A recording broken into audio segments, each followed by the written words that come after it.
Greetings, Clemente parents and families, and thank you for taking a few minutes to view this brief but important presentation. I'm Steve Orders, Assistant Principal and Product Owner for the Grading, Reporting, and Feedback, or GRAPH, project team. Members of the GRAPH project team and various other leadership teams have been working together since the spring to examine and refine our practices around what grading, reporting, and feedback look like at RCMS. This presentation aims to share some major points from those conversations and outline some important updates and changes for marking period 2 and beyond. Like it or not, we've all learned a great deal since March about the challenges of distance learning. Without a doubt, it is difficult for our students who can't access daily instruction, their teachers, or each other in the ways that we all took for granted before the pandemic. It's also difficult for teachers who are doing their best to conduct the intricate symphony of art, science, and magic that is teaching through a two-dimensional screen. And we know it's challenging for you, our parents, even though you are more connected than ever in many ways. We are keenly aware that you can get frustrated by the limitations of time, online navigation, and communication, even though our teachers and our students are doing their very best to connect and learn together.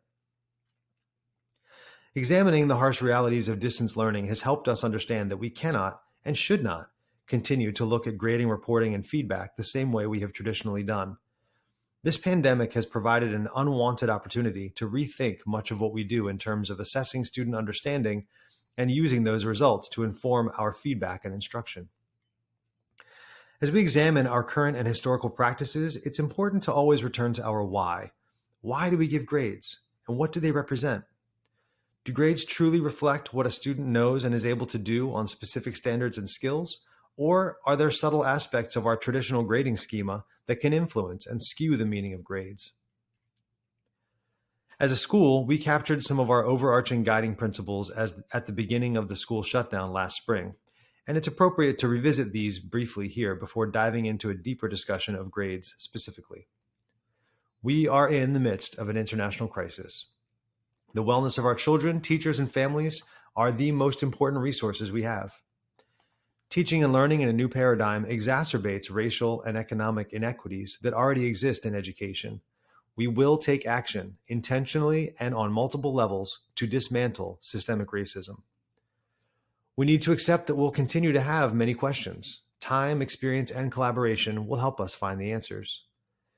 Distance teaching and supporting our children will continue to evolve as we continue to learn together. And communication is crucial, now more than ever. Speaking of communication, it may be useful to pause here and explain the difference between our two main online platforms, which work together but don't always synchronize seamlessly. When we talk about classroom instruction, Zoom sessions, materials, and pretty much everything involved in the online learning experience, we're talking about Canvas or MyMCPS Classroom. When we talk about grading and reporting, meaning what marks students have earned for submitted work, we are talking about Synergy, which you and your children know as Parent View and Student View. Parent View and Student View are the only platform for communicating information about grades. Even though some teachers do use MyMCPS Classroom to communicate feedback and sometimes post scores for individual assignments, up-to-date, accurate grade information should only be viewed through Parent View and Student View. We'd also like to share a new resource with you that may answer many of your questions about your child's classes. We've made a 2-minute video that shows you how to access specific details about every course, including how you can contact teachers, find new assignments, and much more. Live links are not enabled in this video, but you can access that resource by using the links shared in the email that got you here. You can also go to the RCMS website to view that video, and you can contact Molly Murray via email for more information.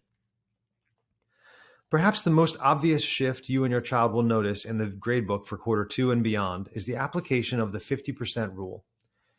It is hard to overstate the damage done by any score of 0%. We have long known that a 0 is proportionally more impactful than a score of 100%. This is the reason the county implemented the 50% rule decades ago. For more on the 50% rule, you can review a collection of MCPS documents on their webpage using the link in the email that got you here. Our system's recommendation that teachers use scores of 50% has influenced, but not transformed, the traditional system of grading, which is the same system that most of us grew up with. In that system, students are graded on a scale of 5 grades, A, B, C, D, E. But the mathematics of 0 to 100 simply doesn't fit that frame. In the traditional scale of 0 to 100, there are 59 ways to fail, but only 30 ways to earn an A, B, or C. Even when a student earns a perfect score on one assessment and then earns a 0 on another assessment of equal value, the average of those two scores is a 50%. That average is a failing grade overall, even though the student demonstrated the highest level of mastery on the first assessment. When we use a true 5-point scale, in contrast, the same combination of a perfect A and the lowest E averages out to a 75%, a C. This is more balanced of a spectrum, where students' progress on standards and skills is measurable by equal indicators. Whether an assessment is missing or off target enough that it cannot be used to assess mastery, it will be assigned a score of 50%. This indicates that the student is not there yet and needs to review and reassess the standard or skill, or complete it and submit the work so that we can assess mastery. Teachers will indicate which assignments are missing by using notes in the Synergy grading page and may communicate with you about missing assignments in other ways as well. It's important to note, though, that the missing assignments indicator on the overall gradebook view will not show missing assignments.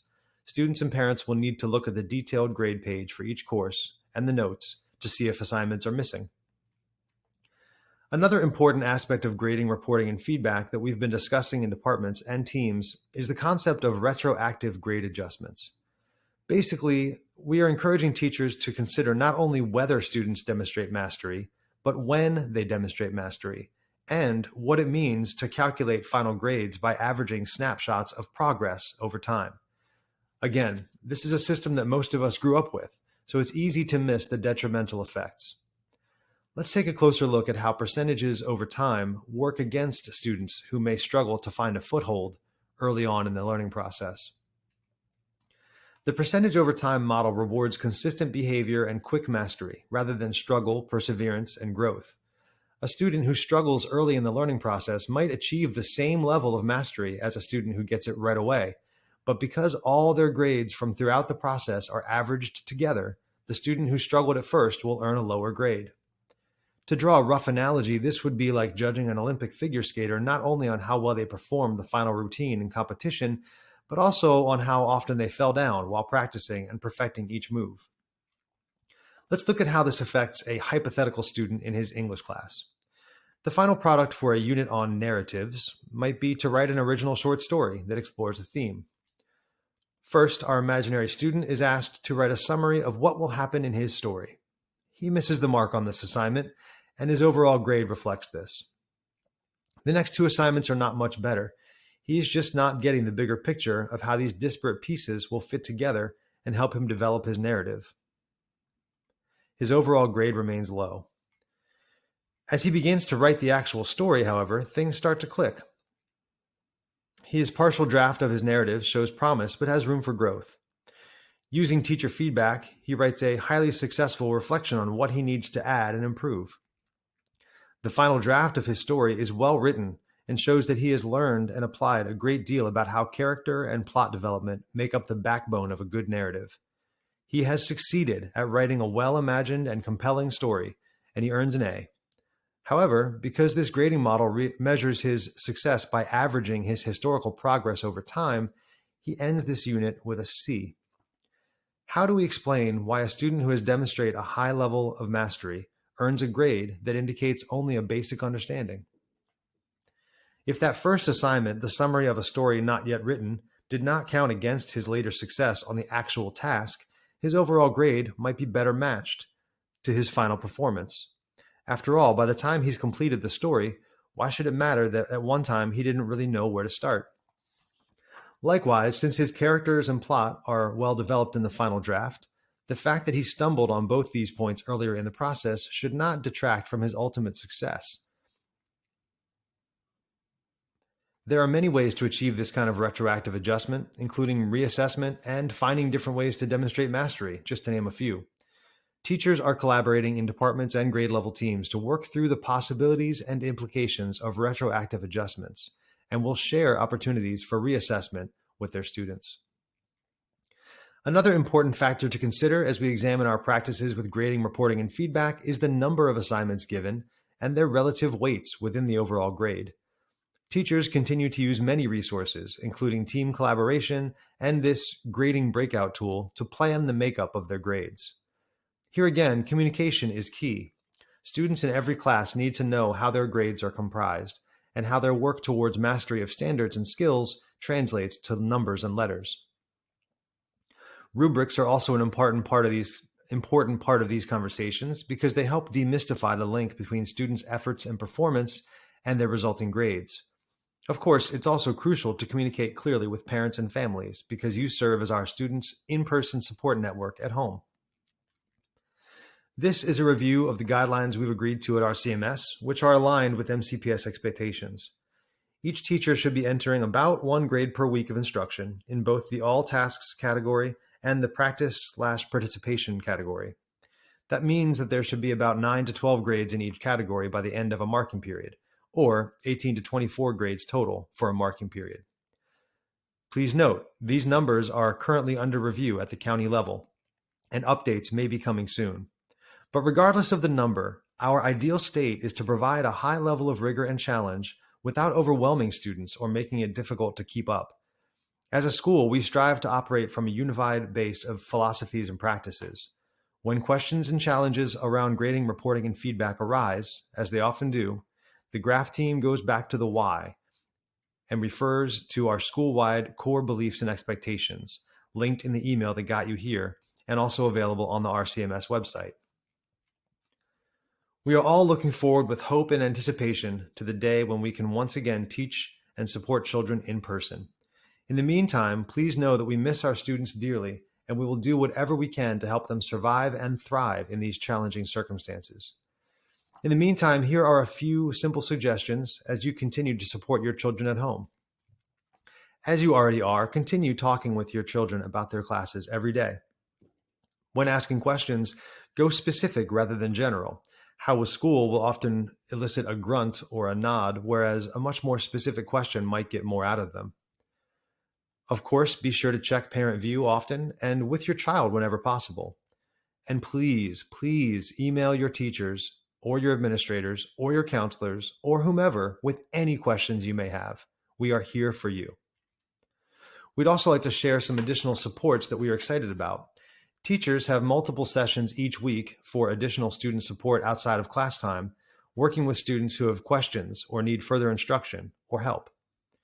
We have just received funding through the CARES Act to run before and after school programming, targeting English language learners and other students who can benefit from extra teacher time. Visit our school website or call the main office for more information. You can also find details on our website about the various clubs, activities, and achievement-focused extracurriculars we offer outside the school day, as well as our extended day program. Here's a quick glimpse of the meeting times for the support sessions that are part of our CARES Act after school program. Again, visit our website or call us at the school to learn more. We thank you for your support and dedication to helping our students be successful. We are honored to include you in our educational team. If you have any questions or suggestions regarding the contents of this presentation, please contact me via email, and the GRAPH project team will carefully consider your input. Together, we will make this second marking period amazing. Together, we are Roberto Clemente Middle School.